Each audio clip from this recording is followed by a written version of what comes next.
राधा वल्लभ श्री हरिवंश राधा वल्लभ श्री हरिवंश राधा वल्लभ श्री हरिवंश राधा वल्लभ श्री हरिवंश। वृंदावनेश्वरी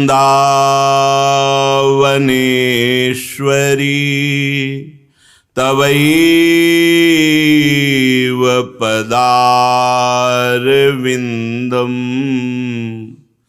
प्रेमामृतैकमकरन्द रसौघपूर्णम्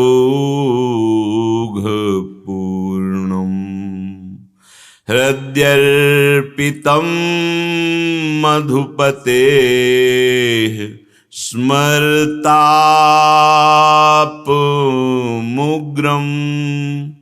निर्वापयत् परम शीतलमाश्रयामि निर्वापयत् परम शीतलमाश्रयामि।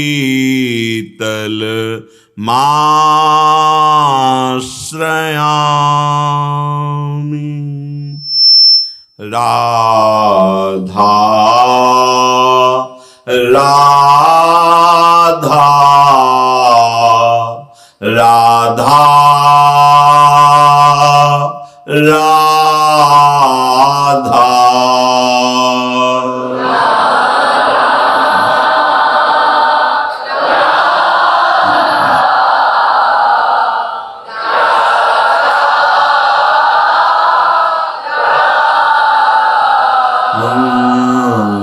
राधा राधा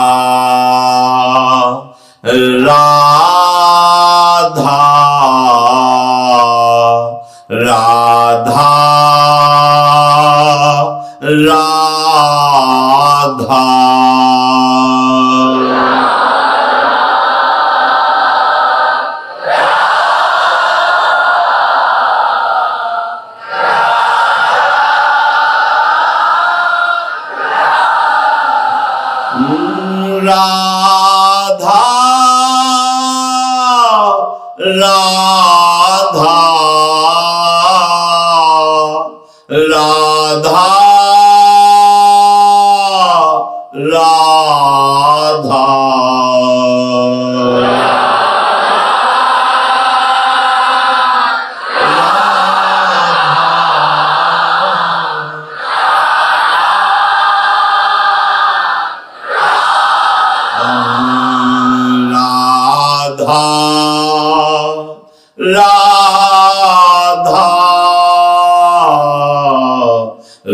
राधा राधा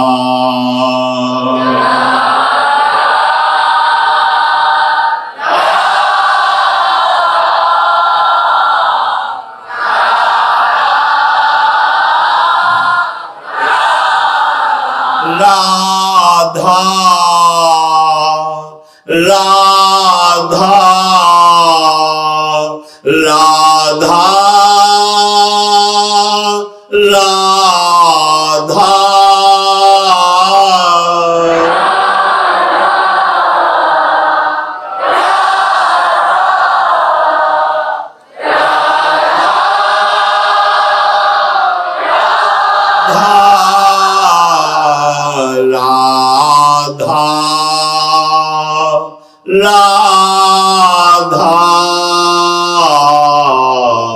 राधा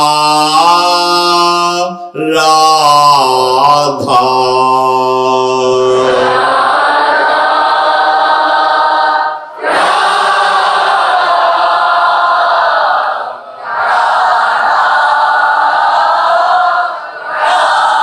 श्री राधा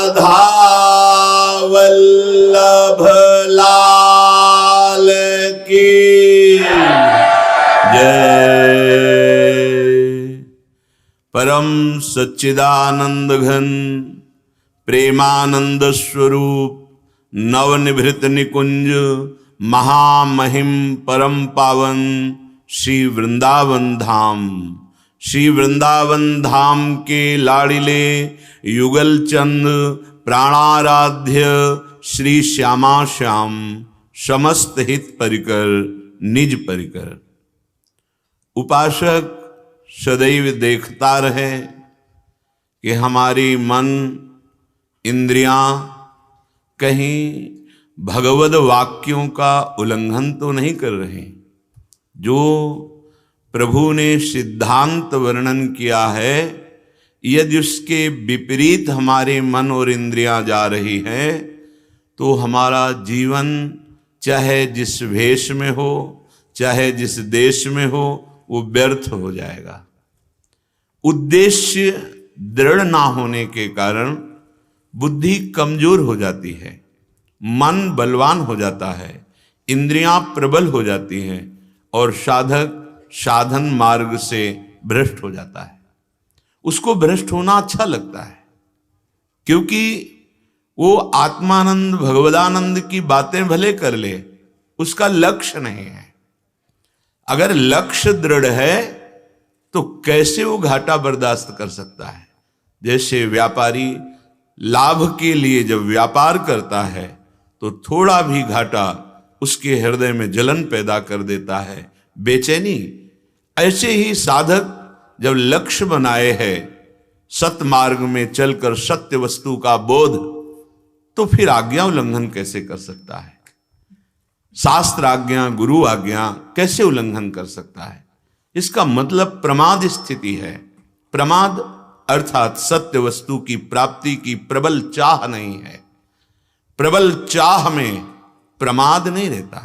प्रमाद का अर्थ होता है करने लायक जो कार्य है ना करना और ना करने लायक कार्य करने में उत्साह रखना, इसे प्रमाद कहते हैं।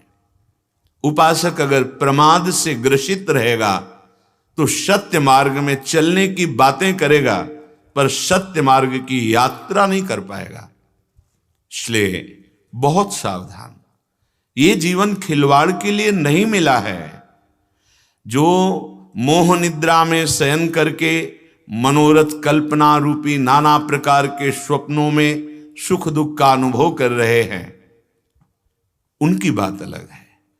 आप सत्संग प्राप्त कर रहे हैं, आप भगवत मार्ग की बातें सुन रहे हैं, फिर आप प्रमाद स्थिति बिल्कुल नहीं, कोई मनमानी आचरण नहीं, तो आपका मार्ग प्रकाशित हो जाएगा, आपका जीवन परम सुखमय हो जाएगा, आप स्वामी स्थित हो जाएंगे। पर सावधानी अगर नहीं रखा तो माया इतनी प्रबल है कि हमारी तुम्हारी बुद्धि क्या ब्रह्मा की भी बुद्धि को बदल सकती है, इतनी सामर्थ्य है। ऐसी सामर्थ्यमयी माया को वही परास्त कर पाते हैं। गुरु प्रसन्न साहब अनुकूला, मिटी सकल कल्पित भयशूला। नाना प्रकार के कल्पनात्मक माया जनित भ्रम उसी क्षण नष्ट हो जाते हैं जब गुरु आज्ञा का पालन करते हैं और ये गुरुदेव देखते हैं हृदय उनका शीतल हुआ, माया नाम की कोई वस्तु ही नहीं। इसलिए श्रीपाद प्रबोधानंद जी महाराज कह रहे हैं, अरे शीघ्रम शीघ्रम श्रुत धन कलत्रादि ममता प्रताने कालोयम नहीं बपुरिदम मृत्यनुगतम समस्ता लभ्यानां परमिदमलभ्यं स्वकृपया भुवि व्यक्तं वृंदा विपिनु मधी धावती हठता। हे भाई, शीघ्र करो, शीघ्र। तुम्हारा जीवन मृत्यु से ग्रसित है, होश में। कभी भी कोई भी भयानक परिस्थिति आ सकती है। जब तक ऐसी परिस्थिति नहीं आती तब तक मन को प्रभु में लगा लो। अभी शरीर स्वस्थ है, इंद्रियां स्वस्थ है, अभी मन को प्रभु में लगा लो।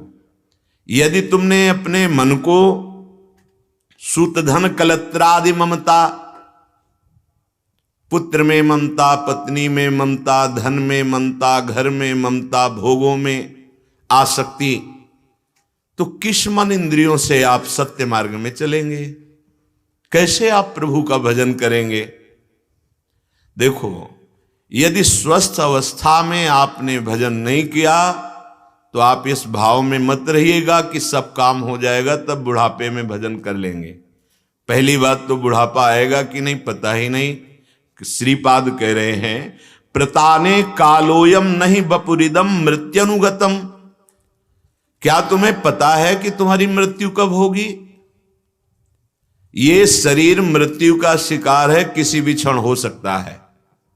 हम मतवाले हो रहे हैं, शास्त्र आज्ञा का उल्लंघन करके मनमानी आचरण करने में उत्साह रखते हैं, पापाचरण से सुख भोगना चाहते हैं।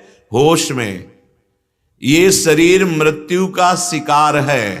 शिकार, जैसे शिकारी वृक्ष की ओट लिए है और हिरन अपने हिरनियों के साथ आनंदित होकर केली करते हुए तृण चर रहा है, उसे पता नहीं कि मैं बिल्कुल निशाने पे हूं, किसी भी क्षण वो बाण संधान करेगा और हमारी मृत्यु हो जाएगी। ऐसे ही काल, मृत्यु, ये बड़े शिकारी हैं। इनके शिकार से केवल जीवन मुक्त महापुरुष बचते हैं, बस। क्योंकि वो शरीर राग रहित हो गए हैं। सारा प्रहार शरीर पर होता है मृत्यु का, स्वरूप पर नहीं। अन्यथा पूरा त्रिभुवन परिवर्तनशील, आ ब्रह्म भुवनान लोकान पुनरावर्तिनो अर्जुन, यहां से लेके ब्रह्मलोक तक सब काल के शासन में है। सबका एक दिन नाश होता है, परिवर्तन होता है। इसलिए तुमने मृत्यु को जान लिया क्या, कब होने वाली है? तो ऐसे बेपरवाह कैसे हो? तुम अपनी आसक्ति और ममता यदि शरीर में, शरीर संबंधियों में, शरीर संबंधी भोगों में लगा दी है, तो तुम मानव देह प्राप्त करके आए हो भजन करने, भगवत प्राप्ति करने, ये कब करोगे? श्रीपाद पूछ रहे हैं। अरे शीघ्रम शीघ्रम, जल्दी करो, जल्दी, मृत्यु आ रही है, आपको पता नहीं है। बिल्कुल, ये बहुत बड़ी बात है। नारायण स्वामी जी ने कहा, दो बातें सदैव याद रखे, एक तो श्री भगवान को, एक मृत्यु को। जब मृत्यु सर्वस्व हरण करने वाली है, हमारे साथ कुछ नहीं जाने वाला, तो हम ऐसी नादानी क्यों करें कि जो हमारे साथ जाने वाला है, नाम, प्रभु का आश्रय, प्रभु के लिए जीवन समर्पण, हम इसमें चूक क्यों करें? समस्तालभ्यानाम परमिद मलभ्यम स्वकृपया, जितने भी दुर्लभ लाभ हैं सब वृंदावन आपको प्रदान कर देगा। यद्यपि लौकिक लाभ की भावना ही ना रखे, पर यदि है तो ये महान कल्पतरु श्रीधाम वृंदावन, ये चिदानंद कल्पतरु है।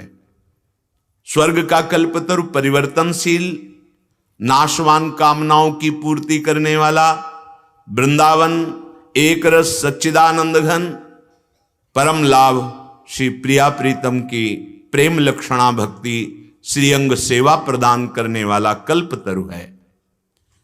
दुर्लभ से दुर्लभ वस्तु भी श्रीधाम वृंदावन प्रदान करने में समर्थ है, श्रीपाद कह रहे हैं। और ये अपनी कृपा से तुम्हें स्वीकार कर लिया है। इस भूतल पर कितने ऐसे प्राणी हैं जो भजन करते हैं, कितने ऐसे हैं जो भगवान को प्राप्त करना चाहते हैं। आपको कृपा करके हरिजू ने श्रीधाम वृंदावन भेजा, भगवत मार्ग दिया, नाम जप की प्रेरणा मिली, जीवन का क्या लक्ष्य है ये मिला। अब चूक मत करो। इस भूतल पर भगवत प्राप्ति की लालसा करोड़ों में किसी एक को शायद ही हो, करोड़ों में। छोटा मोटा धर्म का, दान पुण्य का, या भगवत मंदिर जाना, थोड़ी आरती पूजा कर लेना और चाह रखना लौकिक कामनाओं की पूर्ति, ऐसा तो बहुतायत मिल सकता है। लेकिन हमारा लक्ष्य है भगवत प्राप्ति, आवागमन से मुक्त। जन्म भी हो तो बंधन युक्त नहीं, जीवन मुक्त होकर भगवद यश गान करने वाला जन्म हो। अब हमारा जन्म कर्म बंधन से युक्त ना हो। इसलिए आश्रय, आश्रय बहुत बड़ी वस्तु है। जब हम आचार्य आश्रय, गुरु आश्रय, धाम आश्रय, नाम आश्रय, श्यामा श्याम का आश्रय, अब ये कटे कर्म बंधन संसारी, सुख सागर पूरित अति भारी, महान सुख समुद्र हमारे आराध्य देव गुरुदेव आचार्य, ये हमारे कर्म बंधनों को काट देते हैं। जो संसार में पुनरपि जननम पुनरपि मरणम पुनरपि जननी जठरे शयनम, इस कर्म बंधन को काट देते हैं। कटे कर्म बंधन संसारी। ये संसार में जो हमने शुभ अशुभ कर्म किए भोगे बिना नहीं कटते। ये केवल आचार्य गुरु आराध्य देव इन्हीं की सामर्थ्य है कि वो काट सके। इसीलिए आश्रय, नाम आश्रय, धाम आश्रय, रूप आश्रय, लीला चिंतन, ये केवल आचार्य कृपा गुरु कृपा से प्राप्त होता है। बहुत बड़ी वस्तु आपको मिली है, आप इसे हल्के में ना लें। नाम जपने की जो भावना जागृत हुई है, सत्संग सुनने की जो लालसा जागृत हुई है, ये बहुत बड़ी बात है। अब इसी बात में आप स्थित हो जाएं, जो सत्संग सुन रहे हैं उसे जीवन में उतारें, तो आप देख लेंगे आपकी स्थिति बढ़ती चली जा रही है। पर आश्चर्य होता है, साधक स्थिति बढ़ाना ही नहीं चाहता। जहां स्थिति बढ़ने का अवसर आता है वो भागता है प्रपंच की तरफ। क्या प्रपंच? थोड़ा भी मनमानी, भागवतिक कार्य भी नहीं।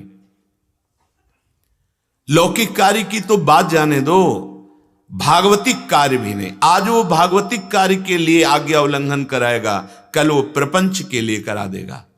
अगर आप निष्ठावान हैं कि अब जो ही कहें करें हम सोई, आयस लिए चले निज दासी, फिर ये मन अधीन होने लगता है, क्योंकि ये भगवत स्वरूप है। इंद्रियाणाम मनस्यास्मि, ये मन स्वयं श्री कृष्णमय है। जब आप आज्ञा पर चलेंगे तो अपना स्वरूप प्रकाशित कर देंगे भगवान, अर्थात मन भगवत स्वरूप हो जाएगा। श्रीपाद कह रहे हैं, शीघ्र शीघ्र चेत जाओ, मृत्यु के निशाने पे हो, सत कमाई कर लो। क्या सत कमाई? ये दान पुण्य नाना प्रकार की सत कमाई नहीं है, ये भी असत है। कैसे? ये शुभ कर्म है। शुभ कर्म भी सुख देकर क्षीण हो जाएगा, लेकिन नाम सत है, सच्चिदानंद का नाम सत है, धाम सत है, प्रभु की लीला गुण श्रवण गायन ये सत है। इसी पे हमारी वृत्ति रहनी चाहिए, यही सत कमाई है। हरिराम व्यास जी कह रहे, जितने भी महापुरुष हुए हैं ये बार बार कृपा करके जो हमें उपदेश दे रहे हैं, पर हम ऐसे मलिन स्वभाव वाले सुन लेते हैं और सुना भी देते हैं, पर आचरण में नहीं उतार रहे।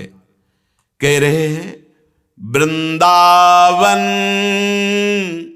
कबही बसाई वो, हे हरि कब हम पर कृपा होगी। देखो महापुरुष जन कृपा मांग रहे हैं, अपने ऊपर बरस रही है। क्या कभी आपको एकांत में रोना आता है ऐसा? अहो भाग्य हमें लाडली जी के महल में रहने को मिला, अहो भाग्य हमें नित्य सत्संग मिल रहा, अहो भाग्य हमारी ऐसी दिनचर्या है कि हमारे पास समय ही नहीं रह गया प्रपंच के लिए। कैसा महारानी जी ने कृपा करी। महापुरुष जन कह रहे, आचार्य हैं ये, कह रहे वृंदावन कबही बसाई हो, कर करवा हरवा गुंजन को, कटिको पीन कसाई हो। कौपीनवंतः खलु भाग्यवंतः, ये कोई साधारण बात नहीं है। कौपीन लगा ली, लंगोटी लगा ली, इसका मतलब है आपने कमर कस ली परब्रह्म परमात्मा तत्व में स्थित होने की। ये मनोरंजन नहीं है। कौपीनवंतः खलु भाग्यवंतः, काछ वाच मन निश्चल राखे, धनि धन जननी तेरी रे। नरसिंह मेहता जी कह रहे हैं, जिसकी लंगोटी पक्की, जिसकी वाणी पक्की, जिसका मन पक्का, अर्थात वचन दे दिया तो प्राण चाहे निकल जाए, वचन न टूटने पावे। मन से हमारा कभी असत संग न हो, असत वृत्तियों का, और ब्रह्मचर्य का नैष्ठिक पालन, नैष्ठिक ब्रह्मचर्य यदि वैराग्य मार्ग में हो तो लंगोटी का पक्का, वाणी का पक्का और मन का पक्का। कौपीनवंत, भगवान शंकराचार्य, कौपीनवंता खलु भाग्यवंता, बड़ा भाग्यशाली होता है जिसने ऐसी कौपीन बांध ली कि अब असत चेष्टाओं में कभी नहीं खुलेगी। वाणी को कभी असत चेष्टा में नहीं, मन को कभी असत संकल्प पे नहीं। बहादुर हो, भगवान के अंश हो, सच्चिदानंद बल तुम्हारे अंदर है, हारने की जरूरत नहीं, आगे बढ़ो। लेकिन ऐसी प्रमाद स्थिति है, माया छोटे से दाने फेंकती, भोगों के हम ललचा जाते हैं। धिक्कार है हमारी बुद्धि को। सत्संग प्राप्त होने पर, ये जानकारी होने पर कि असत मार्ग है, फिर भी हमारा मन लुभायमान हो तो धिक्कार देना चाहिए, डांटना चाहिए और मन की इस वृत्ति को मारना चाहिए। हरिराम व्यास जी कह रहे हैं, कब ऐसा करोगे? हमारे हृदय में ये बात आ जाए कि हमें अब भगवत प्राप्ति करनी है, और इसके लिए हम कमर कस ले। सात गांठ को पीन में इंद्र बापुरो कौन, ये मार्ग ऐसा है। इंद्र बापुरो माने बेचारा, बेचारा देवराज इंद्र क्या है इन फकीरों के आगे। चाह मिटी चिंता मिटी, बनुआ बेपरवाह।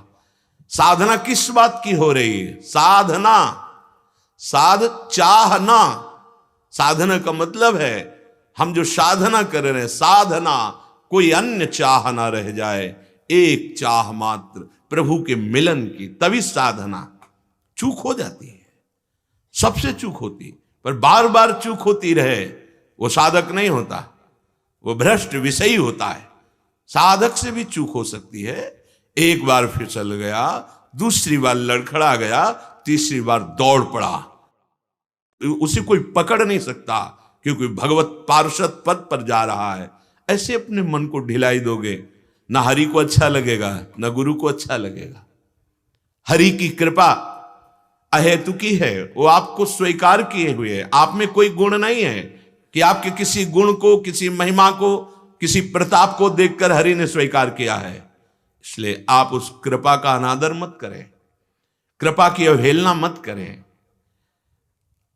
ये धाम समर्थ है, आज्ञा पर जीवन व्यतीत करो, भगवत प्राप्ति निश्चित, क्योंकि कृपा से यहां भगवत प्राप्ति होती है। हरिराम व्यास जी कह रहे हैं, घर घरनी करनी कुल की तय, मो मन कबही न साई हो। ये बार बार ममता लग जाती है, मेरा मकान, मेरा शरीर, मेरी पत्नी, मेरा पुत्र, मेरा धन। हरि अब तो कृपा कर दो, मेरे मन की ये वृत्तियां नष्ट हो जाएं। बस हृदय से यही निकले, आप मेरे हो, आपके सिवा कोई नहीं।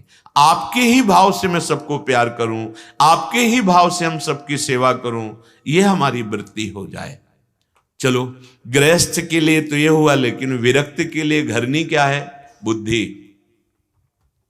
अगर बुद्धि हमारी सांसारिक भोगों में रत है, हम बुद्धि में आसक्त हैं, कोई विरक्त नहीं। किससे विरक्त? जो प्रधान मुखिया है इस शरीर को संचालन करने वाला, वो बुद्धि है। अगर हमारी बुद्धि विषयों में सुख भाव कर ली तो कोई विरक्त नहीं। वेशधारी हरि के उर सालें, वेश रख लिया और अपनी बुद्धि को परमात्मा तत्व में स्थित नहीं कर पाए तो हरि को अच्छा नहीं लगता, कष्ट होता है। हरि गुरु को कष्ट होता है। अरे तुम्हें कितना बढ़िया अवसर मिला है, बार बार सुन रहे हो, ये भ्रम है। असंख्यों बार भोग लीजिए जिस भोग को चाहे, और कभी कुछ मिल जाए तो बता देना, बस वही तृष्णा, वही जलन, वही भोगने की इच्छा। धिक्कार है ऐसे मलिन मन और मलिन बुद्धि को, जो बड़े बड़ों को विचलित कर देते हैं, बड़े बड़ों को, छोटों को नहीं, तृणादपि सुनिचेन को नहीं। जहां अहंकार है मैं अमुक हूं, उसी मैं में ये प्रहार करते हैं, और ये प्रहार करें तो बच नहीं पाएगा मैं। अंतःकरण का अहम जो कर्तृत्व भोक्तत्व भाव में, शुद्ध मैं में प्रहार ही नहीं हो सकता। अपने लोग अभी अंतःकरण धर्म के ही मैं में विचरण कर रहे हैं। इसलिए सावधान।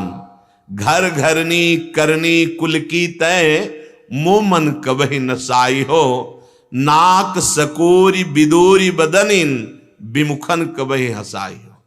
हे हरि, ये जो हमारे निज कहलाने वाले हैं, जब मैं हरि के मार्ग में चलने की चेष्टा भगवत मार्ग में करता हूं कि अब हमारा चित्त प्रभु में लगे, तो घर के जन ही विरोध करने लगते हैं। बड़ा भगत बनता है, उपहास करने लगते हैं। मैं चाहता हूं कि मेरा उपहास करें, कभी हंसाई हो, ये हंसे हम पे, ये हमारा अपमान करें, ये हमारी निंदा करें। हरि ऐसा बल दे दो कि इनकी निंदा, उपहास, हंसी का हमारे ऊपर प्रभाव न पड़े।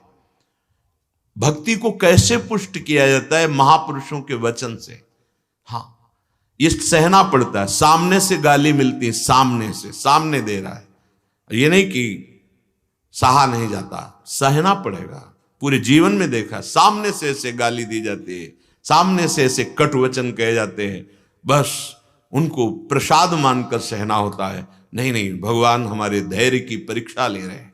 वो साधक जो सावधान है, व्यक्ति में क्या सामर्थ्य कि वो बोल सके। वो अगर बोल रहा है तो उसके अंदर बुलाने वाला बोल रहा है। वो हमको कटवचन क्यों बोलेगा? हम उनके तो दास हैं, यही सहाने के लिए कि तुम उनके दास हो तो तुम्हें क्षमता में आना है, स्तुति निंदा में समान भाव रखना है। तो हे हरि, कब ये परिवार के जन, कब ये संसार के जन हमारा उपहास करें और मैं उससे सहूं।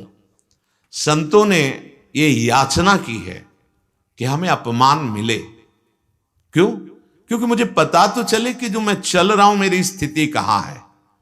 भरथरी जी से जब भगवान शंकर दर्शन दिए, प्रसन्न होकर कहा वरदान मांगो, तो उन्होंने कहा प्रभु मुझे कभी सम्मान से भिक्षा भी ना मिले, सम्मान न मिले।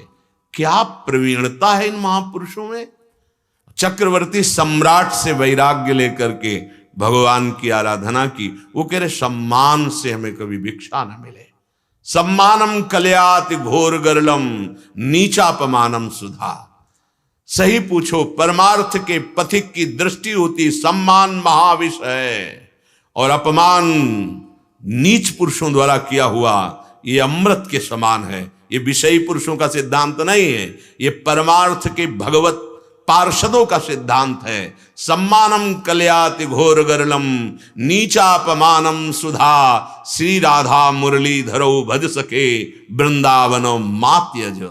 वृंदावन का आश्रय लो, कभी मत छोड़ो, वृंदावन का वास स्वीकार करो, और अपमान को अमृत के समान समझो और सम्मान को विष के समान समझो। तो हे हरि, कब हमारा उपहास कराओगे? ऐसा जब बोले और मेरा हृदय प्रसन्न रहे, तो हमें पता चलेगा हमें कुछ प्रसाद मिला है, हम पर कृपा हुई है। देखो, ये बड़ी ऊंचाई तक रहता है दोष, अहम। बड़े बड़े महापुरुषों ने कहा कामनी पर विजय प्राप्त कर लिया, कंचन पर विजय प्राप्त कर लिया, पर ये मान बढ़ाई पर अभी संशय है। इतना सूक्ष्म है मान बढ़ाई, ये अंदर से बैठा रहता है। जहां अपमान हो और दुखद लगे और ये लगे कि अब इस गली में नहीं जाएंगे, तो जान लेना अभी कच्चाई है। महापुरुषों ने कहा अगर भिक्षावृत्ति के लिए गए और जिन घरों में आसपास गलियों में तुम्हारा अपमान हो, वहां से जरूर गुजरना। कैसे कोई स्वीकार कर पाएगा? देह भाव नष्ट करने के लिए जरूर उधर से गुजरना, और जहां तुम्हें आदर पूर्वक भिक्षा दी जाए वहां कभी कभी जाना, रोज मत जाना। क्या है सूत्र? क्या है इन सूत्र महापुरुषों का? देह भाव रहित करना। हमारी स्थिति क्या है? नापो, ये परमार्थ का थर्मामीटर है, इससे पता चलेगा कि कितने हम आनंद में हैं, कितने हम परमानंद में हैं, या कितने देह भाव में हैं। सुभग भूमि में चरण चपल गति, बन बन कबहि फिराई हो। राधा कृष्ण नाम द्वय अक्षर, रसना रसही रसाई हो। वृंदावन कबहि बसाई हो। हरि, कब ऐसा करोगे कि मुझे श्री धाम वृंदावन में विहरण करने को मिले, और जिह्वा से श्यामा श्याम श्यामा श्याम, राधा कृष्ण राधा कृष्ण, राधा वल्लभ निरंतर रटने का सौभाग्य मिले। हमारी रसना अन्य स्वादों को त्याग करके नाम का स्वाद लेने लगे। नाम बहुत बड़ी वस्तु है। जिसके मन में बात बैठ गई कि अब नाम ही हमारा साधन है और साध्य है, बहुत जीवन की समस्याओं का समाधान हो गया। सच्ची मानिएगा, 20 वर्ष हो जाते हैं, खूब शास्त्रों का ज्ञान है, लेकिन अभी तक निश्चय नहीं हो पाया कि हम चलें किधर। चौराहे पे खड़े हैं। तब आश्चर्य होता कितना समय बर्बाद किया गया। ये क्यों हुआ? क्योंकि मन बुद्धि बहुत दौड़ रहे हैं। इसीलिए गुरु का वर्ण किया जाता है कि अब हमारी मन बुद्धि की नहीं चलेगी, आप आज्ञा करें, उसके बस खत्म खेल, वहीं से खत्म। अब वो हाथ पकड़ लिए, मार्ग में चला दिए। बहुत समय व्यतीत हो जाता है, निर्णय नहीं हो पाता है कि हमारा लक्ष्य क्या है, उसकी प्राप्ति कैसे होती है। ये नाम में जिसकी विश्वास वृत्ति जागृत हो गई कि अब जीवन का सार, कुछ ऐसे हैं उपासक, आपकी बात सुनी और बस जीवन में मान लिया कि बुरा आचरण नहीं करना और राधा राधा जपना है, मैं और कुछ सुनना भी नहीं चाहता, पढ़ना भी नहीं चाहता। अच्छा लगा, बोले अब हम मान ली बात, बस अब हम मान ही नहीं पाते। जान तो बहुत रहे शास्त्रों की बातें, योग मार्ग, सांख्य मार्ग, कर्म योग, क्या क्या एकदम लक्ष्यदार, वाग वैखरी शब्द झरी, स्थिति कुछ नहीं है। हृदय में स्थिति कुछ नहीं है, फिर बात नहीं बनेगी। 56 प्रकार के भोगों का वर्णन अच्छी तरह कर लेता है, लेकिन कभी बैठकर पाया नहीं तो फायदा क्या हुआ? क्या भोग वर्णन करने से भूख मिट जाएगी क्या? उसको पाना होगा। पा लिया तो निहाल हो गए। पाना उसी का होता है जो गुरुदेव प्रदत्त मार्ग पर चलता है। श्री ध्रुवदास जी की बात, सांगो पांग उपासना जिसके हृदय में होती है वही सरस हृदय हो जाता है। हमें लगता है जो आप सत्संगी जन हो, क्या आपको साधन साध्य विषय में अभी संशय रह गया है?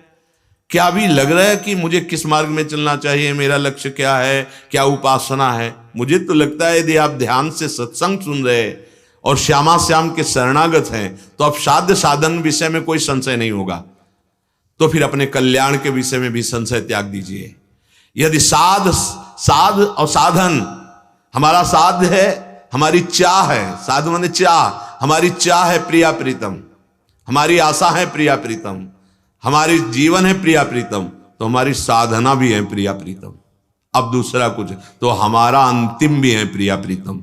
चिंता मत करो, ये हम तुम्हें विश्वास के साथ कहते हैं। साधन में आपको जितनी सामर्थ्य मिली है, प्रयासरत आप रहिए, प्रमाद मत करना। तो साध्य इतने कृपालु हैं कि आपको निश्चित अनुभव कराएंगे कि आपका काम हो गया है। पर प्रमाद नहीं, जितनी आप में सामर्थ्य है, हिरन की तरह दौड़ने के लिए कभी कछुआ को नहीं कहा जाता। उसमें जितनी सामर्थ्य उतना चले, हिरन अपनी चाल चले। जितनी सामर्थ्य जिसकी है वो उसी सामर्थ्य से भगवत प्राप्ति कर लेगा। उससे ज्यादा भगवान या चाह नहीं करते। जितनी दी है, हम लोग बहुत ही कपटी हैं। प्रभु की तरफ चलने में सामर्थ्यहीनता की बात करते हैं और असाधन करने में बड़ी सामर्थ्य है। घंटों प्रपंच बोलना, घंटों प्रपंच सुनना, घंटों प्रपंच देखना, ये प्रपंच ही है। नौटंकी, नाटक, सिनेमा, सब प्रपंच है। ये देखने में कभी मन विचलित नहीं होगा। और भगवत चर्चा सुनना, भगवान नाम का ध्यान करना, भगवत आरा, इसमें नहीं। बोले हमारी सामर्थ्य नहीं, नहीं, वही सामर्थ्य है जिससे तुम प्रपंच बोल रहे हो, उसी से राधा नाम कीर्तन करो। जिससे तुम गंदी बातें, प्रपंच की बातें सुनते हो, उसी से भगवत चर्चा सुनो। जिस शरीर से तुम गलत कार्य करते हो, उसी से तुम दूसरों को सुख पहुंचाओ और सत्य मार्ग के साधन करो। हरिराम व्यास जी कहते हैं, ऐसा मुझे सौभाग्य कब मिलेगा जब ये श्यामा श्याम का नाम, राधा कृष्ण नाम, ये हमारी जिह्वा निरंतर रटेगी और रसास्वादन होने लगेगा, नाम का स्वाद। बंशी बट जमुना तट के सुखो, मोह मन कब बिलसाई हो। व्यास दास को नील पीत पट, कुंजन दुरी दर्शाई हो। वृंदावन कबही बसाई हो। यहां थोड़ा भी भजन बहुत महिमाशाली होता है। आप जहां बैठे हो, ये यमुना की प्रवाह धारा है। यमुना जी यहीं से बहती थी, समय के कारण उधर है। यही यमुना जी, जहां आप बैठे हो, ये यमुना की धारा है। देखो कालीदह, सीढ़ियां घाट बने हुई, यही धारा है। साक्षात आप पावन पुलिन पर बैठ करके भजन कर रहे हो, सत्संग सुन रहे हो, वाणी पाठ कर रहे हो। वृंदावन है वृंदावन। अब यहां नील पीत फहराते हुए युगल सरकार को कुंज रंध्रों से देखने का सौभाग्य मिलेगा। लालसा कीजिए। इसीलिए श्रीपाद कह रहे, शीघ्रम शीघ्रम, देर मत करो। मृत्यु का शिकार ये शरीर है, प्रमाद मत करो। ऐसे ऐसे रोग आ जाएंगे प्यारे। अगर मन प्रभु में नहीं लगा है, स्थिति नहीं है, तो शरीर स्थिति में फिर कष्ट नहीं सहा जा सकता। मन विचलित हो जाता है। ऐसा लगता है कब तक झेलेंगे, कब तक। जब तक प्राण हैं, ऐसे ऐसे रोग हैं, तब तक वो कष्ट सहना पड़ेगा। हटा लो मन को, सुख सिंधु प्रभु में लगा लो, अभी स्वास्थ्य ठीक है। नहीं तो ऐसा नहीं है कि आपका शरीर अजर अमर अविनाशी है। आपका भी शरीर नाना प्रकार के रोगों से ग्रसित होने वाला है। इस देह को व्याधि मंदिरम कहा गया है। व्याधि मंदिर, कब कौन सा देवता प्रकट हो जाए, कैंसर, ये वो। फिर हमारी बुद्धि, जब डॉक्टर बता देगा कि अब कोई उपाय नहीं, अब हर समय मरोगे, यदि भजन नहीं है, प्रभु का आश्रय नहीं, तो हर समय मरोगे। जीने की आशा तुम्हें मारती रहेगी। इसीलिए सावधान हो जाओ। प्रताने कालोयम नहीं वपुरिदम मृत्युनुगतम। काल का कोई भरोसा नहीं, कब शरीर छूट जाए। बहुत सावधानी पूर्वक एक एक सेकेंड हमें प्रभु को अर्पित करना, निहाल हो जाओगे। ऐसी स्थिति प्राप्त हो जाती है, कोई भी विषय अपना नशा नहीं चढ़ा पाता है। जैसे जहरीले सांप का दांत और उसकी जहर ग्रंथि निकल गई, तो वो देखने में केवल लगेगा कि अब ये सांप है, लेकिन उससे कुछ नहीं होने वाला, वो मार नहीं सकता। ऐसे ही जिसकी चित्तवृत्ति भगवदाकार हो गई है, जिसकी बुद्धि परमात्मा में स्थित हो गई है, सारे विश्व के एक साथ भोग उपस्थित हो तो भी उसको विचलित नहीं कर सकते। या निशा सर्वभूतानां तस्याम जागर्ति संयमी, यस्याम जागृति भूतानि सा निशा पश्यतो मुने। मुनि, वेद शास्त्र के जो सिद्धांत हैं वो आचरण में उतर जाएं और मन परमात्म तत्व के मनन में, भगवत चिंतन में, उसे मुनि कहते हैं। मननशील महात्मा को मुनि कहते हैं। संपूर्ण प्राणियों की जो रात है उसमें वो जगता है मुनि, मननशील। जगना और सोना, सोने का तात्पर्य है नाना प्रकार की भोग सामग्री संग्रह करके उनके भोगों में सुख मानकर समय को नष्ट करना, ये रात है। और ऐसी भोग सामग्री, ऐसी नाना प्रकार की संग्रह वृत्ति जिन्होंने हटा करके एकमात्र प्रभु के चिंतन में अपनी स्थिति कर ली है, यह है जागृत। जहां संसार भोगों में सोया है वहां वो मननशील महात्मा जगा हुआ है। और जिसमें सब प्राणी जागते हैं, अर्थात भोग भोगना, नाना प्रकार की भोग सामग्री संग्रह करना, उससे वो तत्वज्ञ महात्मा रात की तरह उदासीन रहते हैं। क्योंकि कितने दिन टिकेंगे, कितना भोगोगे। देख लो, जो तुम्हें भोग प्रिय है, यदि वो सत्य में सुख प्रदान करता है तो बहुत देर के बाद घृणा क्यों पैदा हो जाती है? बहुत खाने के बाद क्यों घृणा पैदा हो जाती है? नहीं चाहिए, क्यों हो जाती है? वो सुख है। और सुख जो वास्तविक है, तो देखो, तन मन के बिछुरे नहीं, चाह बढ़े दिन रैन, कबहु संजोग न मानहि, देखें भरी भरी नयन। ये अरबरात मिलवे को निस दिन, मिले ही रहे मनो कबहु मिले ना। ये है सुख सच्चिदानंद। बढ़ता जा रहा है पर प्यास भी बढ़ती जा रही। कोई भी भोग सृष्टि का आप देखो क्या आपको अनुभव कराता है?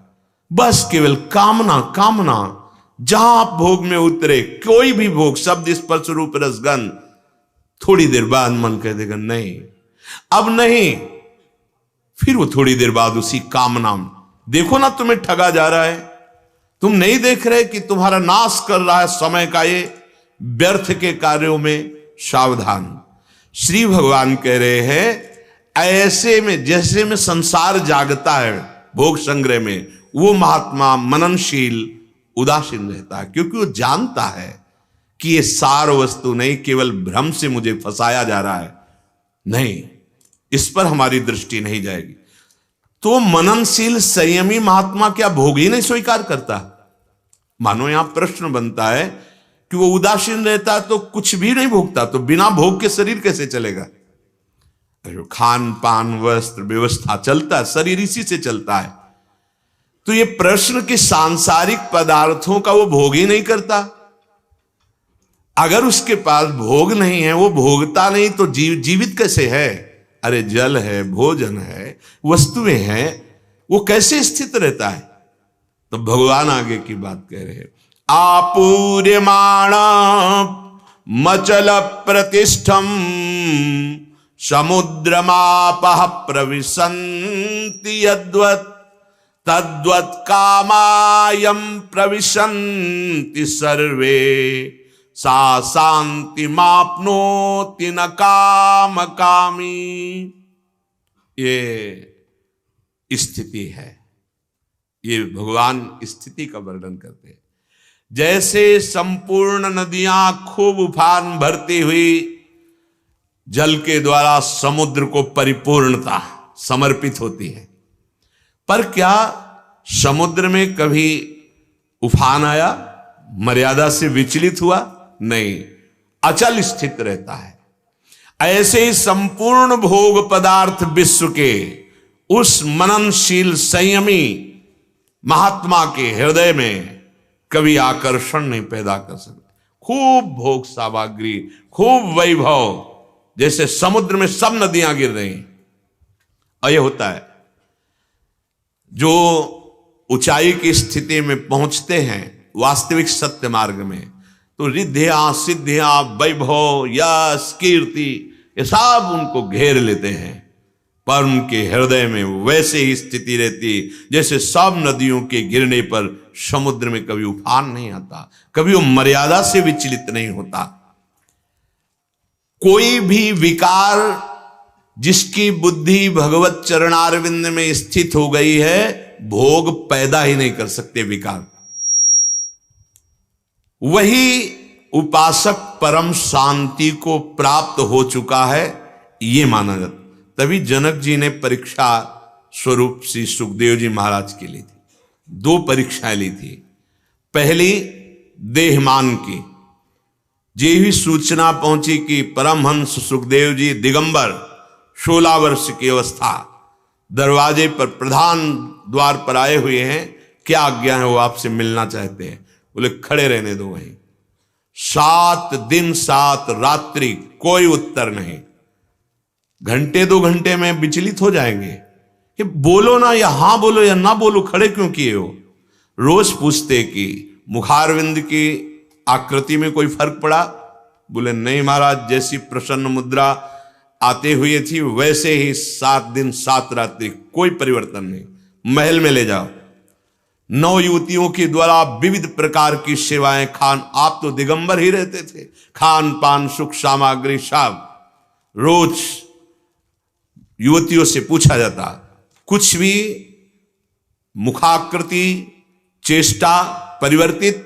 बोले नहीं महाराज, 7 दिन 7 रात्रि बराबर सेवा होने पर वैसे ही स्वरूप स्थित। बस तब जनक जी ने बुलाकर इतना ही कहा कि जो प्राप्त करने के बाद कुछ प्राप्त करना बाकी नहीं रहता वो आपको प्राप्त है। बस वो परम शांति को प्राप्त है जिसके हृदय में कोई भी भोग कामना विकार नहीं पैदा कर सकती। आपूर्यमाणम मचल प्रतिष्ठम समुद्रमापः प्रविशन्ति अद्वत्। वर्षा काल में नदियों और नदों का जल बहुत बढ़ जाता है, बाढ़ आती है, चारों ओर से नदियां समुद्र में गिरती है, पर कभी समुद्र विचलित नहीं हो जाता, वो अपनी मर्यादा में बना रहता है। जब गर्मी आती है तो नदियों का प्रवाह उस कोटि का जल नहीं रहता, तो समुद्र में वैसा जल ना जाने पर 1 इंच भी नहीं घटता। ऐसे ही जो भगवत प्राप्त महापुरुष हैं, विश्व का सब वैभव उनके सामने आ जाए तो उनके मन में कोई विकार नहीं, और सब नष्ट हो जाए तो उनको कोई हानि नहीं। ये स्थिति भगवत प्राप्ति की होती। तद्वत् कामः यम प्रविशन्ति सर्वे सा शांति मवाप्नोति न काम कामी। एक भी कामना उनके हृदय में नहीं रहती।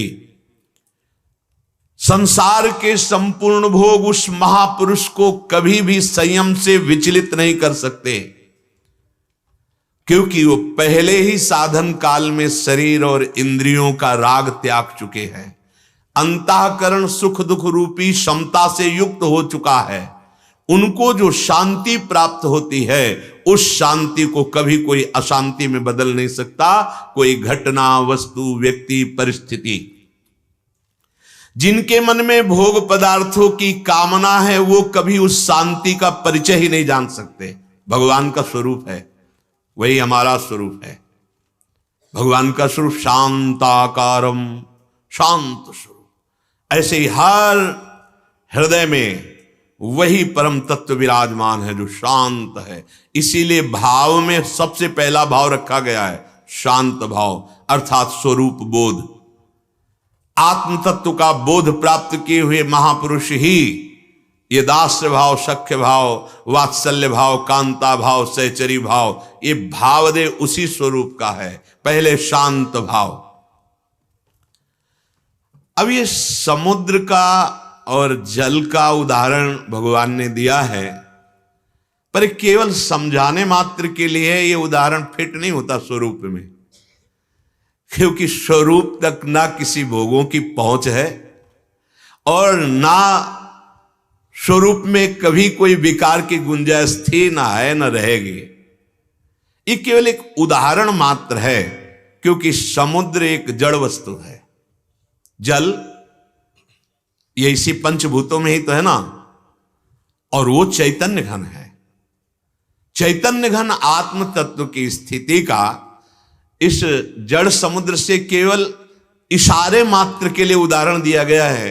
ये संपूर्ण उदाहरण आत्मस्वरूप में नहीं बैठता है, इस इशारा मात्र दिया गया कि जैसे समुद्र में सब नदियां जाती है, उसमें कभी उफान नहीं होता, गर्मी में वही नदियां सूखने लगती हैं, उतना जल नहीं जाता, या ज्वार भाटा प्रकट होकर जल को भस्म करता है, तो कोई फर्क नहीं पड़ता समुद्र में, वो अपनी मर्यादा में रहता है। ऐसे सब भोगों का नष्ट हो जाना या सब भोगों का एकत्रित हो जाना, उस स्वरूप बोध महात्मा को कोई फर्क नहीं पड़ता है। ऐसी स्थिति रहती। पूछा था क्या वो भोग नहीं भोगता क्या? तो आवश्यकता अनुसार साधन काल में ही अधर्म पथ का त्याग हो चुका था।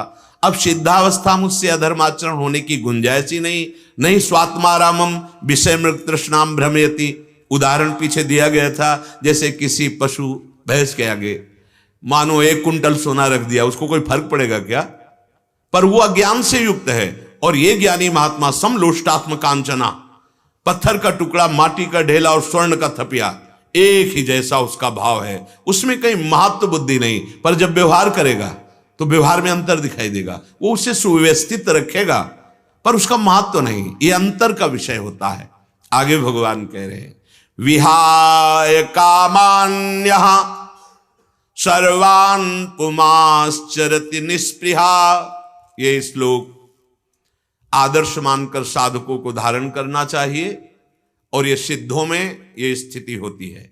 विहाय कामान्यः सर्वान् पुमाश्चरति निस्पृहा निर्ममो निरहंकारः शशान्तिमधिगच्छति।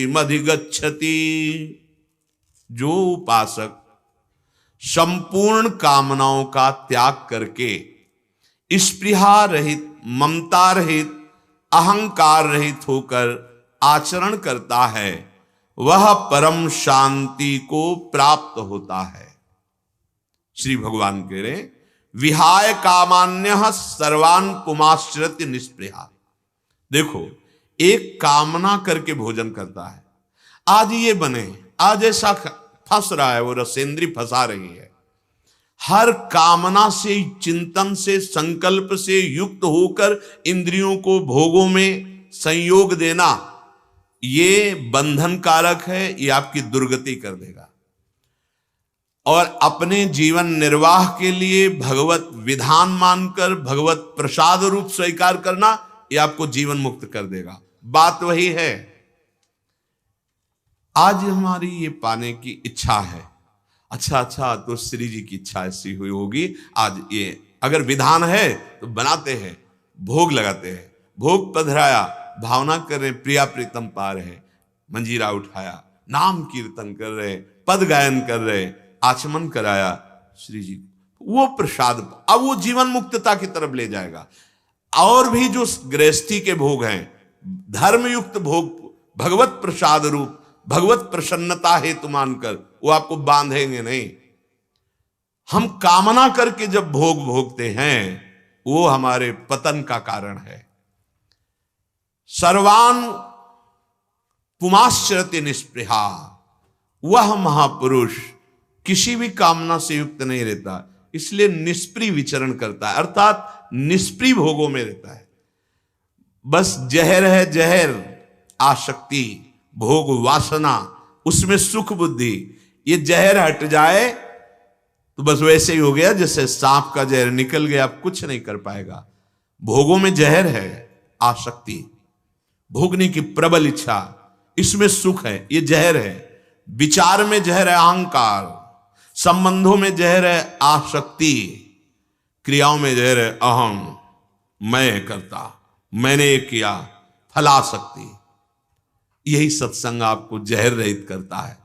जहर रहित हो गए तो वही सब हो रहा है और भगवत प्राप्ति हो जाएगी। अप्राप्त वस्तु की प्राप्ति की इच्छा का नाम कामना है। कामना किसे कहते हैं? अप्राप्त, वो हमें प्राप्त नहीं पर हमें प्राप्त हो जाए, इतना धन, ये पद, ऐसा मकान, ऐसा शरीर, ऐसा भोग सामग्री, इसे कामना कहते हैं। तो क्या कामना नहीं करनी चाहिए क्या? नहीं, कर्तव्य कीजिए, कामना मत कीजिए। जो आना है तो आएगा ही, अन मांगे आगे आवेगो, जो पल लागे पल को। स्वामी हरिदास जी कह रहे हैं आपको कामना नहीं करनी, अपने आप आ जाएगा। आप कर्तव्य कीजिए।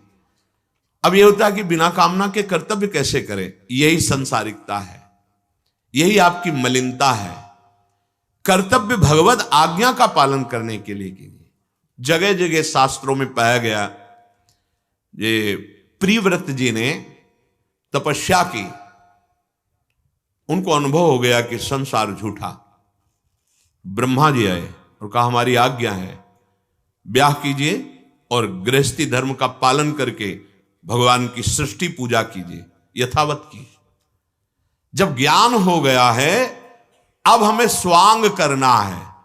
अभी आपको ज्ञान नहीं है तो आप स्वांग नहीं कर रहे, आप आसक्त हो रहे हैं, मेरी पत्नी, मेरे पति, मेरा पुत्र, मेरा मकान, मेरी संपत्ति, मैं भोक्ता, मैं स्वामी, यही बंधन है। और जब आपको ज्ञान हो जाएगा तो बहुत अच्छी तरह से संबंधों का निर्वाह होता है, पर उसमें वो जहर जो ममता है, जहर जो अहमता है, वो नष्ट हो जाता है। सरल भाषा में कहा, एक अहमता ममता है जग में दुखदाई, ये जब श्री जी की ओर लगे तो होत परम सुखदाई। अप्राप्त वस्तु की प्राप्ति की कामना, अनचाहे आपको सब प्राप्त हो जाएगा, बस आप कर्तव्य पर ध्यान दीजिए, नाम जप कीजिए, अपने कर्तव्य का चाह करोगे तो रोना पड़ेगा, चाह करोगे तो अशांत हो जाओ। इतने दिन हो गए अभी ये लाभ नहीं मिला, इसीलिए लाभा लाभो जया जयो समान भाव, ये अध्यात्म है। समझ गए तो जीत जाओगे, नहीं समझोगे तो फंस जाओगे, द्वंद्वों में पिसोगे।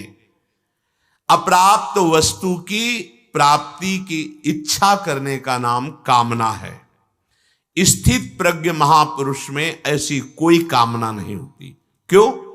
क्योंकि वो ऐसे सुख समुद्र को पा गया है, अब उसे कोई, जैसे भगवान ने पीछे वर्णन किया था, शीतल मृदु विशाल जलाशय की प्राप्ति के बाद क्षुद्र गड्ढों की आवश्यकता नहीं होती।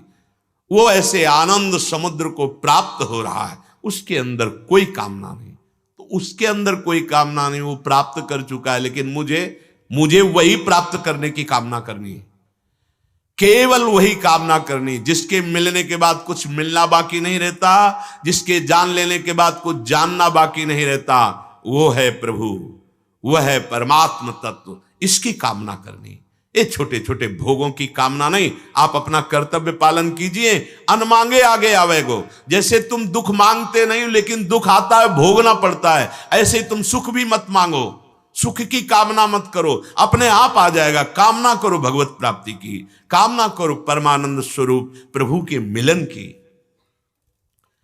कामनाओं का त्याग कर देने पर शरीर निर्वाह मात्र के लिए देश काल वस्तु व्यक्ति पदार्थ आदि की जो आवश्यकता दिखती है, जीवन निर्वाह के लिए जो चाहिए, इसकी भी जरूरत, इसकी भी स्पृहा, इसे स्पृहा कहते हैं कि चलो अन्य भोगों की कामना तो नहीं, पर जीवन निर्वाह के लिए इतना इतना तो चाहिए, उसे स्पृहा कहते हैं। तो भगवान ने कहा निस्पृहा, वो महापुरुष इसकी भी आवश्यकता नहीं रखता। क्यों? जब आप शरीर का निर्वाह का भार प्रभु पे छोड़ देंगे, बहुत जोर की व्यवस्था करते हो, जब हम स्वयं इसकी व्यवस्था के विषय में चिंतित रहते हैं, तो जितना करोगे सही कर्म का फल, उतना तुम्हें व्यवस्था होगी। और जब उससे जुड़ जाओगे तो मानो जैसे गोदनामा, गोदनामे में क्या होता है, जिसने हमें गोदनामे में ले लिया पूरी प्रॉपर्टी का अधिकारी हो जाता है।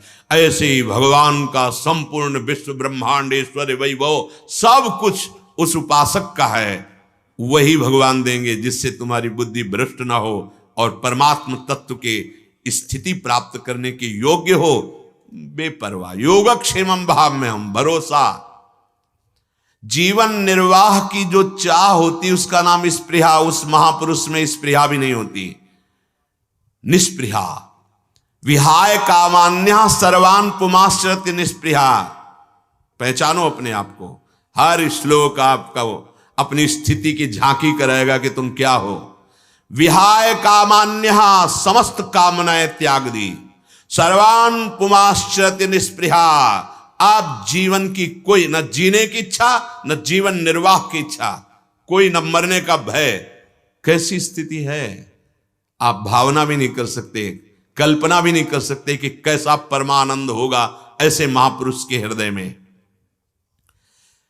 शरीर जब मिला है उसके पहले इसकी रचना हो गई कि किस अवस्था में क्या सुख मिलेगा और दुख मिलेगा। ये वर्तमान के कर्म का नहीं होगा, ये पूर्व का होगा। वर्तमान के कर्म में इच्छा ना करो, भगवान को अर्पित करके खूब कर्तव्य कर्म करो, नाम जप करो, वो वस्तु मिलेगी जो कर्मों से नहीं मिलती। वो परमात्म प्राप्ति है, वो भगवदानंद है, वो समस्त दुखों का नाश करने वाला है, वो समस्त कर्म बंधनों का नाश करने वाला है। मान जाइए, प्रार्थना कोई कठिन नहीं है। जो कर्तव्य कर्म करते हो उसमें कामना मत लगाओ, वो भगवान को अर्पित कर दो। कोई कर्म ऐसा नहीं जो आपको फल दिए बिना नष्ट हो जाए, देगा। वो बांधने वाला कर्म बंधन शुभ अशुभ ये जो होगा, ये सीधे भगवदानंद प्रदान करने वाला होगा, भगवत समर्पित कर्म। शरीर मिलने के पहले व्यवस्था हो गई है, कब किस समय कैसा सुख दुख प्राप्त होगा। अब उस महापुरुष के शरीर में भी ऐसी राग वृत्ति नहीं रहती कि ये जीवित रहे। क्यों? जैसे हम गाड़ी की आवश्यकता तभी तक विशेष महत्वपूर्ण मानते हैं जब तक घर न मिल जाए, और घर में आ गए बस वो गाड़ी खराब हो गई, अब कोई चिंता की बात नहीं, क्योंकि हमारा घर आ गया है। लेकिन मार्ग में खराब हो जाए तो परेशानी हो जाएगी। यहां में चलना और खराब हो गई, इसीलिए कहते हैं यावत स्वस्थ मिदम कलेवरम यावच्च दूरे जरा। जब तक तुम्हारा शरीर स्वस्थ है, बुढ़ापा दूर है, भगवत प्राप्ति कर लो, नहीं आगे नहीं होने वाली। शरीर अस्वस्थ हो जाने पर जिसका मन भगवदाकार है उसकी बात अलग, नहीं मन को प्रभु में लगा पाना बड़ा कठिन है। अपने पास रोज ऐसे प्रश्न आते हैं। अब उसके शरीर की भी चाह नहीं रहेगी कि उसका काम हो गया, शरीर धारण करने का काम है भगवत प्राप्ति।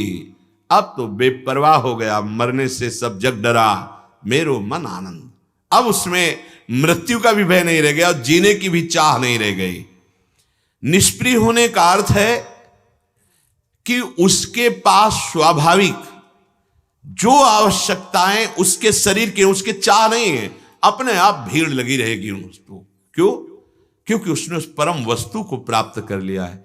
वैसे भी संत जन कहते हैं कि यदि आप मायापति की तरफ बढ़ोगे, मायापति का भजन करोगे, उनको अपना मान लोगे तो माया पीछे पीछे डोलेगी, और माया को पकड़ना चाहोगे तो कभी नहीं पकड़ पाते। कोई नहीं पकड़ पाया, कोई नहीं मायापति बन पाया। सबके अंदर कामना आशा जला रही है। चाहे जितना धन हो, कामना आशा ये धन से नहीं मिटती, ये भजन से मिटती है।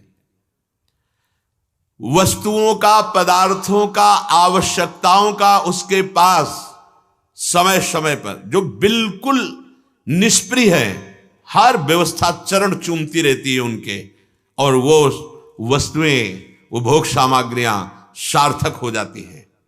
कोई कामना नहीं, कोई चाह नहीं। ये बाहर से नहीं, ये अंदर की स्थिति है। निर्वाह की वस्तुएं वो सेवन करता है। पथ्य कुपथ्य का ज्ञान रहता है, क्योंकि साधनावस्था में जैसे भाव जैसा व्यवहार करता है वैसे सिद्धावस्था में भी होगा। पर साधन में कामना त्याग करनी पड़ती थी, चाह त्याग करना, स्पृहा त्याग करना, सिद्धावस्था में रह ही नहीं जाती। चाह मिटी चिंता मिटी, जाहि न चाहे कबहु को, सकल कामना ही निजे विहाय कामान्या सर्वान पुमाश्रित निष्पृहा। जीवन निर्वाह की वस्तुएं वो रखता ही नहीं है, वो मिलती ही नहीं है, वह प्रयोग ही नहीं करता, ऐसा नहीं। यथा स्थान वस्तुओं का, यथा शरीर को जैसी आवश्यकता वैसा प्रयोग, न चाह है, न स्पृहा है, न इच्छा है। ये अंदर की स्थिति भगवान वर्णन कर रहे हैं। संपूर्ण त्याग जब तक कामनाओं का नहीं हो जाता, संपूर्ण त्याग, जीने की इच्छा, मरने का भय, नाना प्रकार की कामना, उसे भगवत प्राप्ति नहीं कहते। जब तक संपूर्ण कामनाओं का त्याग नहीं हो जाता, कोई कामना, कोई इच्छा, कोई चाह नहीं, तब वो माना जाता है कि वस्तु का बोध प्राप्त हो गया है। आजकल तो बहुत जल्दी ऐसी ऐसी बातें करते हैं, लगता क्यों भुलावे में अपने को डाल रहे हो, क्यों ठग रहे हो अपने आप को। अपने आप को कोई किसी को धोखे में नहीं डालता, अपने आप को डालता है। अरे सच्चाई में चलो तो यही स्थिति जागृत हो जाएगी। यही जो भगवान कह रहे हैं, निर्ममः, जो स्थित प्रज्ञ भगवत प्राप्त महापुरुष होता है उसमें ममता नहीं होती। ममता रहित प्यार होता है, प्रेम सबके प्रति, ममता नहीं। भरत जी से चूक हो गई थी, ममता कर बैठे थे हिरण से। एक बार उड़िया बाबा जी के पास कुछ साधक कई महीने तक रुके, फिर इसके बाद कहा बाबा आज्ञा दीजिए तो भ्रमण आदि के लिए। बाबा ने कहा हमने बुलाया कब था, आप आए हो, आप चले जाइए। कोई ममता नहीं, आप हैं, आए की हुज्जत नहीं, गए की तलाश नहीं। स्थिति ममता रहे। यहां हमारी स्थिति देखिए, अगर एक व्यक्ति हंस के प्यार से बोल दे तो 100 बार याद आएगा, अगर एक व्यक्ति निंदा कर दे तो 100 बार याद आएगा। इसका मतलब अभी कोई साधना में रंग ही नहीं आया। ये निर्ममः अद्वेष्टा सर्वभूतानाम मैत्रा करुण एव च निर्ममो। स्थिति ऐसे थोड़ी आ जाती है, बातों से स्थिति थोड़ी आती, भजन से स्थिति आती है, शास्त्र सिद्धांत से चलने पर स्थिति आती। निर्ममो निरहंकारा सशांति मधिगच्छति, उसमें भगवान कह रहे हैं अद्वेष्टा सर्वभूतानाम मैत्रा करुण एव च, सबसे प्यार का व्यवहार, मित्रता का व्यवहार, सबसे करुणा का व्यवहार। पर निर्ममो निरहंकारा सुख दुखा समा क्षमी, क्षमावान, सुख दुख में समान भाव रखने वाला, सबके प्रति प्रेम व्यवहार, किसी से ममता नहीं, करुणा पर अहंकार नहीं। ये है भगवत प्राप्त महापुरुष। साम्य प्रिया, भगवान ऐसे को प्यार करते हैं। कुछ होते हैं भगवत मार्ग में चलते हैं भगवान से प्यार करने के लिए, कुछ भक्त ऐसे होते हैं जिनको भगवान प्यार करते हैं। जैसे भगवान का एक नाम है समदर्शी, लेकिन भगवान ने कहा है समोहम सर्वभूतेषु, हाँ मैं हूं सब में समान भाव से, पर जो भक्त मेरे को जैसा अवस्था में वैसा ही, अगर वो एकमात्र मेरा पक्षपात पकड़ लिया, अनन्य हो गया, तो मैं उसका पक्षपाती हो गया। बोल पड़े दुर्वासा जी से अहम भक्त पराधीनो, समोहम सर्वभूतेषु, लेकिन अहम भक्त पराधीनो असतंत्र युद्ध जी। ये बात अगर समझ में आ जाए तो भजन कुछ अच्छा ही नहीं लगेगा। उमाराम स्वभाव जे जाना, ताई भजन तज भावनाना। निर्मम हो, भगवत प्राप्त पुरुष निर्मम होता है, ममता रहित। उसके हृदय में कोई भी वस्तु, व्यक्ति, स्थान अपना अस्तित्व नहीं बना सकता। कई बार सुना है एक संत भगवान किसी धनी मानी भगत ने अपने घर ले गए, 2-4 दिन रुके होंगे, बढ़िया साल, बढ़िया कपड़ा और चमकती हुई घड़ी ऐसे, और एक बढ़िया बैग दे दी, उसमें कुछ कपड़े रख दिए, पैसे रख दिए। गुरुदेव हैं, सब संपत्ति गुरुदेव की है। और कहीं जा रहे थे तो ट्रेन में बढ़िया टिकट कटवा दी और अच्छे वाले डिब्बे में बैठाल दिया। बैठे थे, सामने 2-4 गृहस्थ बैठे हुए थे जो धनी मानी थे। उन्होंने देखा, उनका बाबा जी हमें एक बात पूछे आपसे। बोले जी। बोले आप में हमें क्या फर्क है, हमसे महंगी घड़ी आप पहने हो, बढ़िया बैग लिए हो, बढ़िया कपड़ा, तो किस बात के बाबा जी हो। कहा भैया अगला स्टेशन कौन आ रहा है, बताया अमुक स्टेशन आ रहा है, चाय पीते हुए बात करें। हाँ बोले स्टेशन में कुछ मिनट तो रुकती है, इतना तो समय मिल ही जाएगा, आओ चलते हैं। घड़ी खोली, वहीं अटैची के ऊपर रख दी, साल उतारा रख दिया, आओ चाय पीते चल। वो गए, चाय बनी, चाय पिए, गाड़ी हारन दे रही, उनका एक चाय और बनाओ। अरे बोले बाबा जी गाड़ी जा रही।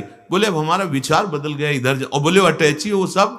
बोले यही हम में और आप में अंतर है, आप छोड़ नहीं सकते, वो हमने पकड़ा ही नहीं था, उसने पहना दिया, हमने पहन लिया, वो रखिए कोई और उठा लेगा।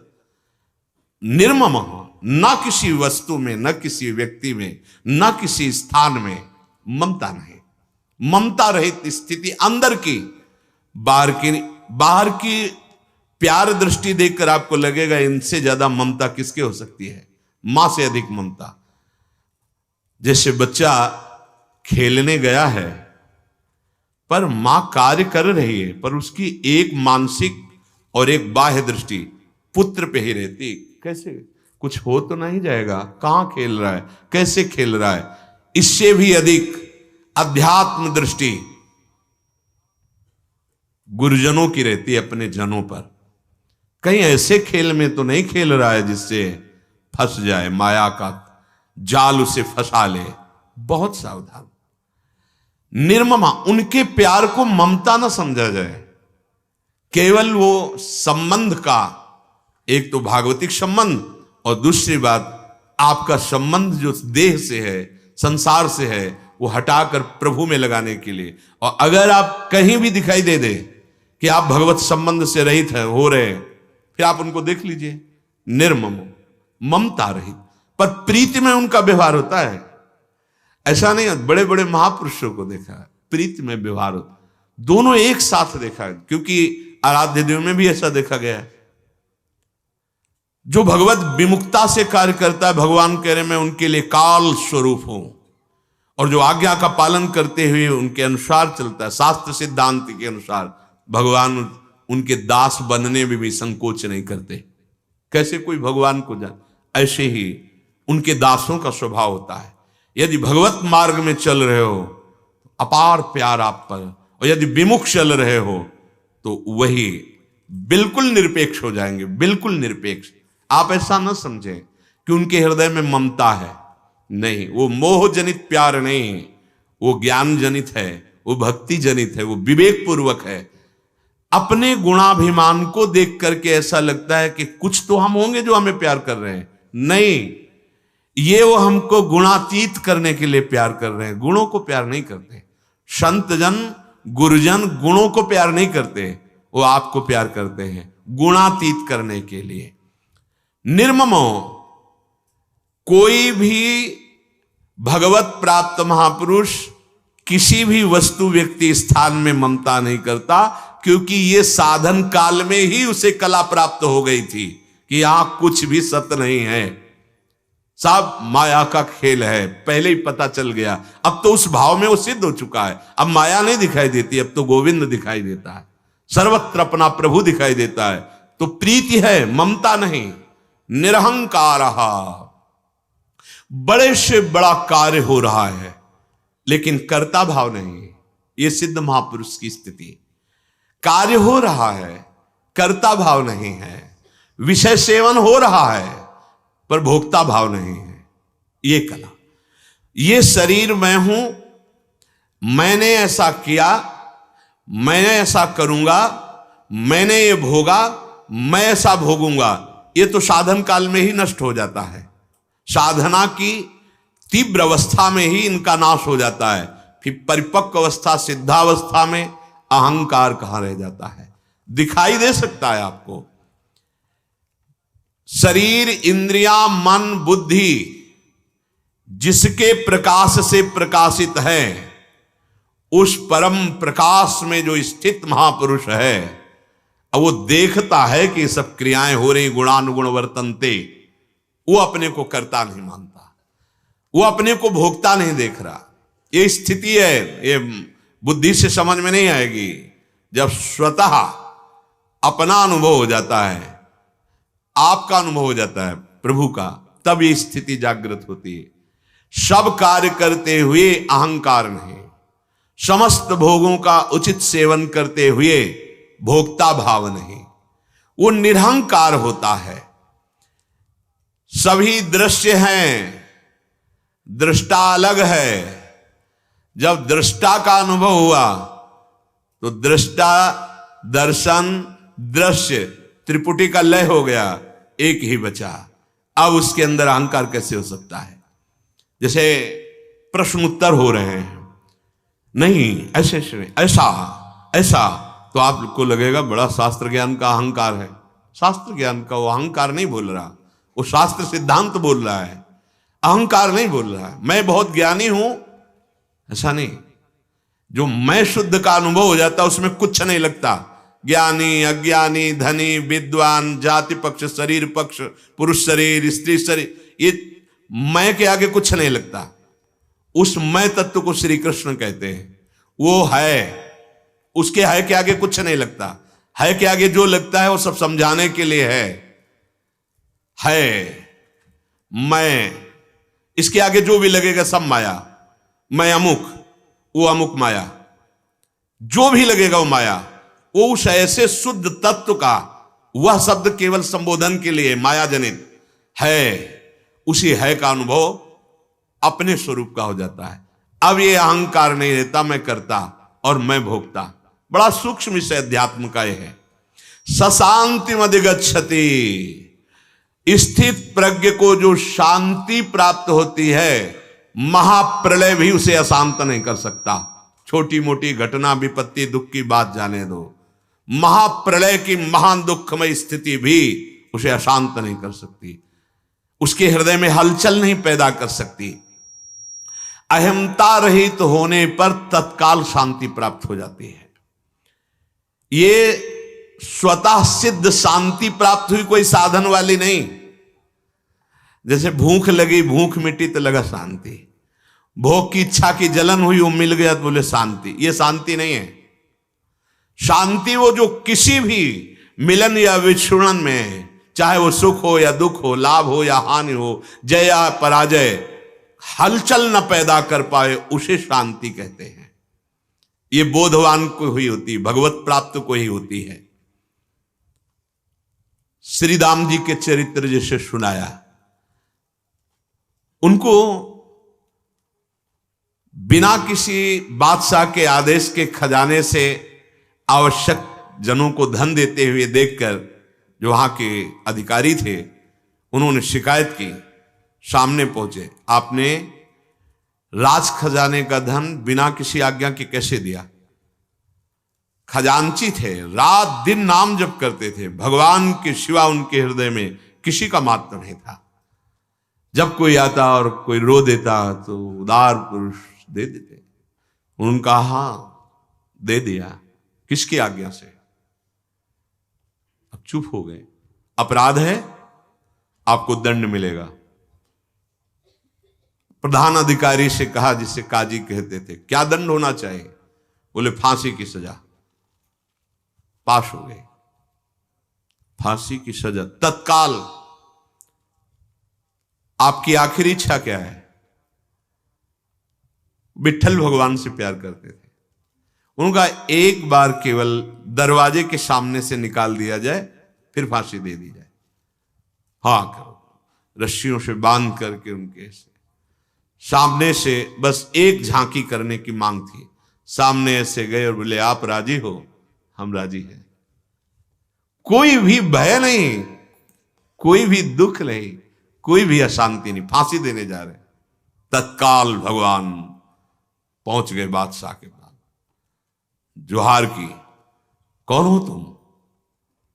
मैं श्री राम जी का एक छोटा सा नौकर हूं।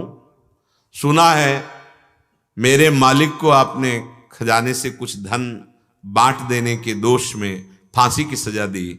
ऐसे पीतांबर से गिराया वो अद्भुत रत्न। बोले देख, एक रत्न की बराबरी तेरे खजाने में नहीं, ये सब रख ले। मेरा वो मालिक है जिसको तुमने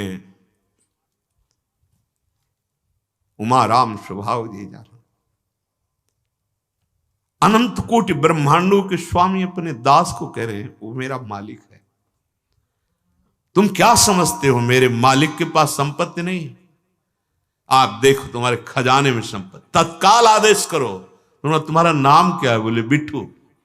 और घोड़े दौड़े, तत्काल उनको बद स्थान पर जहां ले जाया जा रहा वापस लाए। भगवानंतर ध्यान। और वो तो बादशाह तो बावरा हो गया। श्री राम जी आए, चरणों में गिर गया कि एक बार अपने नौकर के दर्शन करा दे, एक बार मैं मिलना चाहता हूं। ऐसा रूप, ऐसी मुस्कान, ऐसी चितवन एक बार दिखा। तो उन्होंने कहा मैं तो आपका नौकर हूं मालिक, मेरा कौन नौकर है? बोले आप देखो ये रत्न दे गया है। और क्या नाम बताया? बोले बिट्ठू। कि विट्ठल भगवान स्वयं आए थे। जब परिचय बताया कि वो कोई नौकर नहीं, अखिल कोटि ब्रह्मांडों के बादशाह प्रभु श्री विट्ठल नाम, विट्ठल भगवान। मृत्यु का भयानक भय, फांसी देने जा रहे हैं, वो मुस्कुराहट है। सशांति मधिगच्छति। प्रहलाद जी को क्या क्या कष्ट नहीं, सशांति मधिगच्छति। चाहे भक्ति से चलो, चाहे ज्ञान से चलो।